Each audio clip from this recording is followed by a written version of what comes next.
দাবি হলো এই যে পিরোজপুর টাউন মাধ্যমিক বিদ্যালয়ের যে স্যার নির্মল ভদ্র স্যার, তার নামই ভদ্র, কিন্তু সে কেন অভদ্রের মতো একটা ছাত্রীর সাথে আচরণ করলো? আমাদের দাবি, তার এই যে আচরণ করেছে, সে একটা ছাত্রীকে ধর্ষণ করতে চেয়েছে করিমুন্নিস স্কুলের, তার এই ধর্ষণের প্রেক্ষিতে সে করতে চেয়েছে অনেক আগে, কিন্তু এর কোনো বিচার কেন এখনো হয়নি? আমাদের দাবি তার এই কাজের বিচার অতি দ্রুত করা হোক এবং তাকে পিরোজপুর টাউন মাধ্যমিক বিদ্যালয় থেকে টিচার পদে থেকে বহিষ্কার করা হোক। আমরা আজকের এই দাবি নিয়ে এখানে সমবেত হয়েছি। তাকে যদি ধর্ষণের বিচার না করা হয়, আমরা ঠিক একই সময়, কালকে ঠিক একই সময় এখানে আবার আন্দোলনে সমবেত হবে ইনশাআল্লাহ।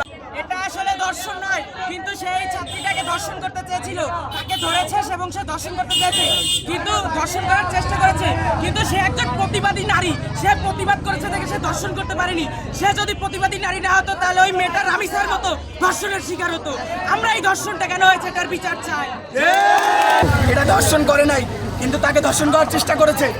সে কোচিং করার নামে ধর্ষণ করার চেষ্টা করেছে। তার নামে আগেও এরকম অনেক অপবাদ ছিল যে ধর্ষণ করার চেষ্টা করেছে।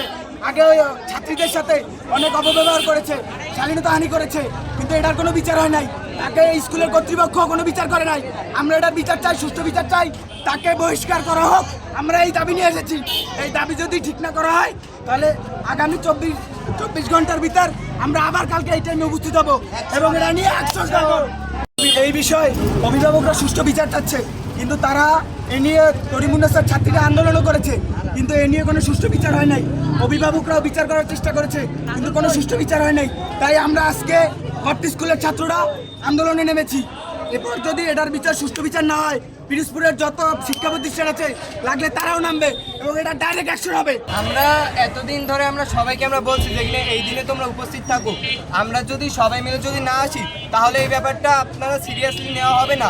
যেমন তারা আমার বড় ভাইরা সবাই উপস্থিত হয়েছে, কার জন্য জানো কিনা এটার একটা সুস্থ একটা বিচার হয়, কিন্তু সেই বিচারটা এখনো আমরা পাচ্ছি না।